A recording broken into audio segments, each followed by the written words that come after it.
toujours été une happy end avec moi. Donc j'ai confiance. Et jusqu'à présent, je me suis toujours prouvé à moi-même que j'ai toujours su, d'une manière ou d'une autre, réaliser mes objectifs. Et je ne sais pas pourquoi ça changerait cette année.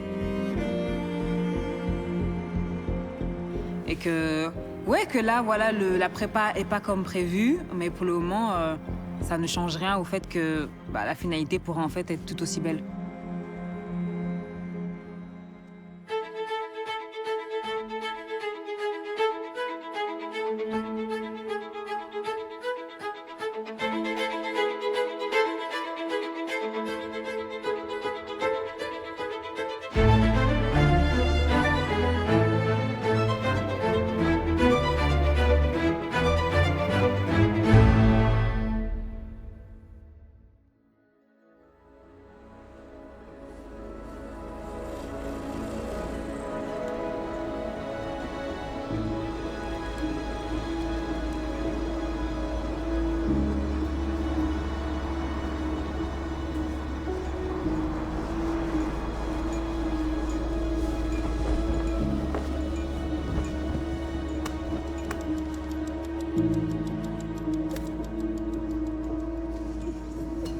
Salut! Hello Dominique, comment ça va? Bien, et toi? Ça va super, ça fait longtemps quand même. Ça fait longtemps. En effet, je pense qu'on s'est vu une fois. Ouais, en vite fait en plus. Oui, avec Carole. Mais très contente de te voir. Moi aussi, en plus dans un cadre aussi beau, je peux juste rester là, assise et te regarder, c'est bon, hein, je serai détendue. Ok, on va quand même aller ensemble un tout petit peu taper la balle, Ok. comme ça tu auras une petite idée de ce que c'est. Mais pour moi, c'est un endroit magnifique parce que je déconnecte complètement quand je joue au golf. T'as jamais joué? Non, jamais. Mais juste comme ça, moi, ça me suffit. Je peux te regarder jouer et je m'installe ici. Alors, Dominique, Oui. tu es la première Belge, la première tenniswoman belge à être entrée dans le top 10 mondial. Ouais. Mais pas que. Tu as aussi, pas que, tu as aussi gagné une médaille olympique dans la discipline et tu as été la première. C'était en double avec Els Callens. Voilà, ouais, c'est ça. tout à fait. Comment t'es venue en fait cette passion, comment t'as découvert cette passion pour ce sport qu'est le tennis?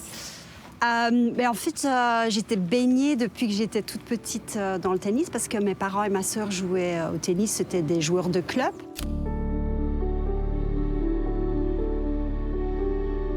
Et donc j'ai commencé à l'âge de 9 ans, mais le moment vraiment où je me suis dit j'ai envie un jour de devenir une championne et parmi les meilleures joueuses du monde, c'est en regardant Roland Garros à la télévision à l'époque.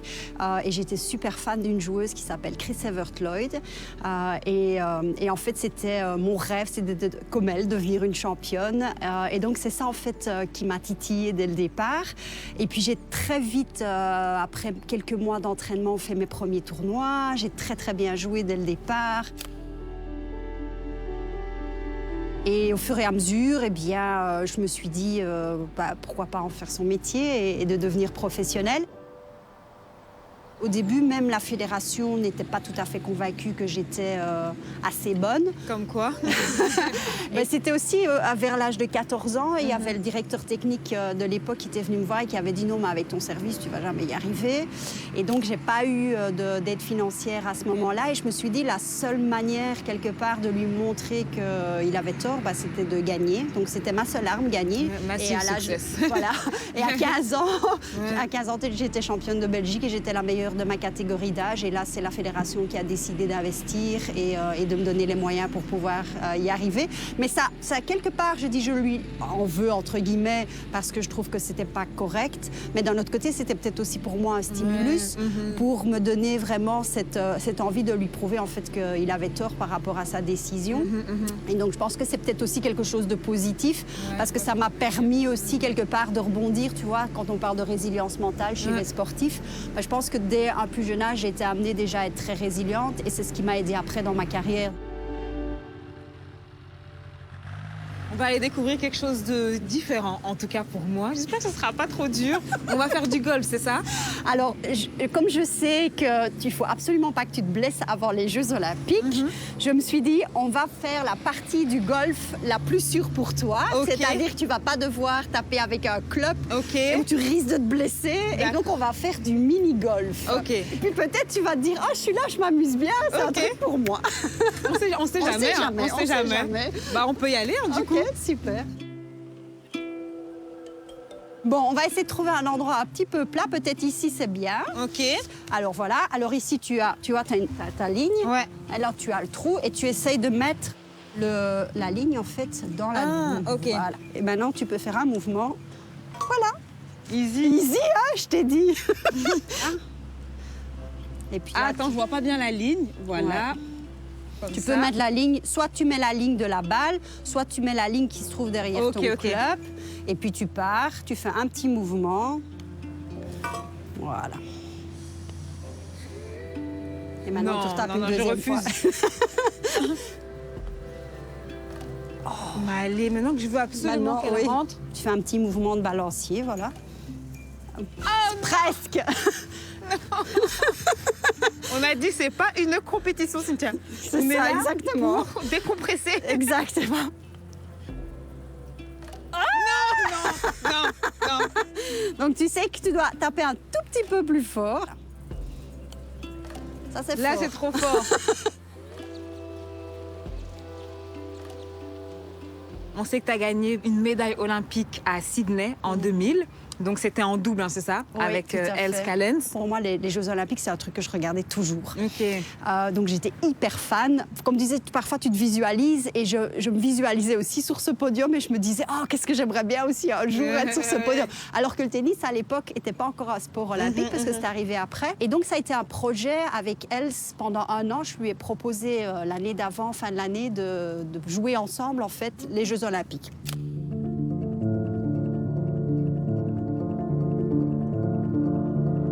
Et donc, en fait, on a fait toute la saison ensemble pour s'entraîner, pour faire des matchs, pour faire de la compète. Et en fait, on est monté vraiment en puissance avec nos résultats parce qu'on était vraiment très, très bonnes.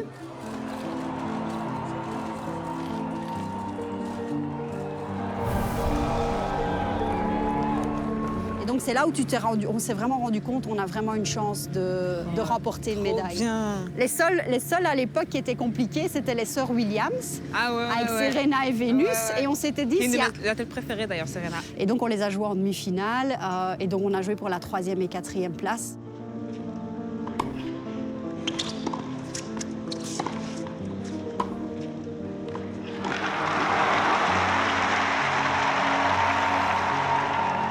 Cette médaille, en fait, si je dois résumer, je crois que c'est le plus beau moment de ma vie. Sportive, parce qu'après, je suis devenue maman et tout, et j'ai plein de choses à côté. Mais c'est vraiment le moment, je veux dire, c'est surtout cette sensation où je disais, tu regardes à la télévision, tu vois l'athlète qui monte sur le podium olympique, et tu dis, waouh, t'as les frissons, tu pleures avec. Bah, c'est vraiment ça. Sauf que c'était moi qui suis montée sur le podium. C'est toi qui étais dessus. Et en dehors du golf, tu as d'autres passions? Le sport de haut niveau, c'est ce que j'explique toujours aux personnes. C'est pas bon pour le corps. Donc moi, j'étais souvent dans les extrêmes sportives. Donc c'était plutôt mourir sur le terrain que d'abandonner ou d'arrêter. Donc, je connais. J'ai pas mal de séquelles physiques, donc ce qui m'empêche de faire beaucoup de sport. Mais à l'heure actuelle, j'aime bien nager, je joue au golf. Je fais beaucoup de sports en fait qui sont doux pour le corps. Bon, je joue plus au tennis par contre. J'ai arrêté parce que physiquement... Oh là Je t'ai dit, une fois qu'on commence, après on s'arrête plus. Voilà. Du coup, tennis, tu fais plus du tout? Non, j'ai arrêté. C'est peut-être bizarre à dire. Je suis passionnée par le tennis, mais je n'ai plus pris de plaisir à jouer.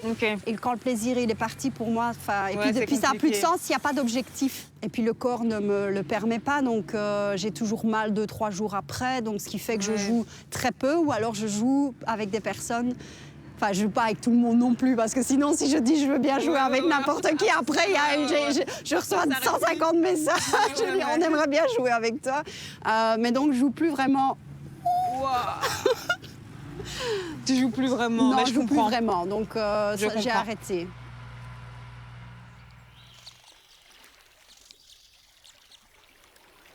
Moi, je peux pas m'empêcher étant aussi une athlète de haut niveau, qui dit sport dit sacrifice. Est-ce que toi, tu as aussi eu cette sensation-là quand tu étais sportive de haut niveau, tenniswoman, d'avoir dû faire beaucoup de sacrifices? Alors, c'est une question qu'on m'a souvent posée. Et Oups, je voulais être originale. Non, mais bon, c'est une bonne question parce que... Mais c'est juste le mot sacrifice, en fait, pour moi, qui correspond pas avec la réalité. Moi, j'ai jamais eu la sensation à aucun moment de faire un sacrifice ou des sacrifices parce que c'était tellement évident ce que je faisais, parce que je voulais tellement arriver à mon rêve, en faire un objectif et de devenir une des meilleures joueuses du monde, que finalement, c'était logique pour moi. Donc, j'ai toujours trouvé ça plutôt comme quelque chose de logique. J'ai jamais eu l'idée de me dire oh, qu'est-ce que j'ai dû faire comme sacrifice pour y arriver. Parce que je pense que si tu penses que ce sont des sacrifices, je ne suis pas persuadée que tu vas être capable d'y arriver. Ouais. Mais c'est vrai que ce décalage, du coup, t'a rendue différente. Et c'est ce qui t'a rendue différente qui a fait que maintenant, tu as cette fameuse médaille olympique que j'ai envie de voir, s'il te plaît, s'il te plaît. Alors, je l'ai. Ouais. Ouais. Oh, ça, c'est le truc... c'est une fierté énorme de se dire... Moi aussi, j'étais sur ce podium, tu vois, c'est vraiment ça. J'étais sur ce podium comme quand je regardais les Jeux Olympiques quand j'étais petite. Comme Usain Bolt, quoi. Voilà, c'est ça. Comme Alison Félix. Oui, comme bon, ils en ont je sais pas combien. Ouais, ils ont bien commencé quelque part et au final, t'es montée sur un même podium, quoi. Sur comme un même eux, podium. Comme une Alison Félix. Ouais. Donc ouais, c'est... Non, c'est incroyable. Et du coup, parce que c'était un peu la cerise sur le gâteau, cette médaille, et arrêter directement après, c'est peu commun. J'ai envie de dire, souvent, les athlètes se disent, bon, encore une année après, ou bien ils savent d'avance que c'est leur dernière année. Moi, je savais. Ah, tu savais déjà. Oui, non, ok. Non, moi, dans ma tête, je savais que 2000, c'était ma dernière année. J'avais franchement cette sensation d'avoir tout réalisé de ce que je voulais réaliser. Ok. Pour moi, le plaisir avait disparu. Ouais. Et à partir du moment où tu dois faire tes valises et tu dois partir et tu prends plus de plaisir dans ce que tu fais, ça devient très compliqué pour ta motivation. Et donc, cette sensation que j'ai eue quand j'ai arrêté, c'était vraiment la sensation d'avoir un poids des épaules qui disparaissait. Ouais. Parce que tu as énormément de pression et tout le monde attend que tu joues bien. Et certainement, si tu es dans les 20 ou les 15 ou les 10 premières joueuses mondiales, bah forcément, tu crées des attentes. Et j'avais quand même pas mal de difficultés à gérer sur la fin de ma carrière la pression de l'extérieur. Et donc, finalement, bah, je me suis dit... Cool Raoul, c'est bon. Il faut un peu souffler. Exactement. Donc c'est pour ça que la médaille olympique, finalement, bah, c'était, comme je dis, la cerise sur le gâteau. J'étais hyper contente d'avoir terminé comme ça.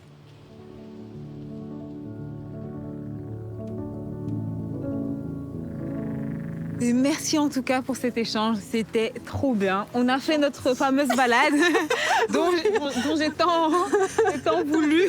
Dès que je suis arrivée, que j'ai dit que moi c'est ça qui m'intéressait, faire cette balade. Donc franchement, merci beaucoup. C'était vraiment un plaisir, vraiment. Moi aussi. Et moi, je te souhaite une chose, c'est que quand on se reverra au mois d'août... Avec une médaille au cou. C'est qu'il y a une médaille au cou. Ok, d'accord, deal. Donc, bonne chance. Merci beaucoup. Quand je commence quelque chose, je me dis qu'il faut en fait la terminer quoi qu'il arrive. On a la chance ici d'avoir Cynthia Bolingo qu'on n'avait pas vue aux Bahamas, on le rappelle, elle avait une petite blessure, donc pouvoir disposer de notre arme fatale enfin dans ce relais, c'est vraiment une très très bonne nouvelle. On sera curieux de voir son état de forme, elle sera alignée en 3e relayeuse. Voilà, c'est parti pour Naomi en aveugle, on l'avait déjà vu dans le 4x4 mixte. Ah, il faut bien finir jusqu'au bout et à ce rythme-là. Et on va regarder au moment de passer le témoin, la Belgique est au contact, voire un petit peu devant l'Irlande. La donner en tête. Très bonne course, Im qui est capable de partir fort. Avec Phil Illy et pour le moment Imkever a toujours 1 ou 2 mètres d'avance. Elle est en train de creuser l'écart par rapport à tout le peloton pour aller lancer Cynthia Bolingo qui pourrait nous faire un joli relais et donner avec une belle marge d'avance à Carmilos avant de terminer. Mais là on a quasiment 10 mètres d'avance du côté des Cheetahs. Très très joli relais effectivement de Imkever. On est dans une situation idéale et Cynthia Bolingo qui manque peut-être un peu de rythme de compétition, mais on sait qu'elle a l'instinct de compétition. Elle semble gérer un petit peu la ligne droite opposée. Ouais, Cynthia Bolingo On maintient toujours 7-8 mètres d'avance. La Belgique a toujours cette belle avance. Et Camillos qui déboule en tête dans la dernière ligne droite. Elle accélère, on a l'impression. Retour à la corde de Moxley, c'est une finaliste du 400 mètres individuel. Elle a attaqué de partout là. Ouais, et il y a beaucoup de... Oh, c'est dur. Attention, il faut aller chercher cette troisième place, absolument s'accrocher, ça va tenir. Juste troisième, je pense. Troisième en 3,25 de 16, le chrono. Et c'est donc une nouvelle finale pour les Cheetahs. Excellent. Il y a une phrase de Kobe Bryant que j'aime beaucoup, c'est repose-toi à la fin, pas au milieu. Donc c'est-à-dire qu'une fois que tu as commencé quelque chose, assure-toi que tu termineras cette tâche et que même si pendant le process c'est un peu compliqué, mais dis-toi que tu te reposeras à la fin en fait. C'est pas au milieu qu'on se repose. Tu peux faire une pause, mais il faut pas qu'elle soit trop longue. Allez Cynthia, il faut s'arracher dans cette dernière ligne droite pour aller chercher une médaille. Ils sont en train d'aller chercher enfin cette médaille.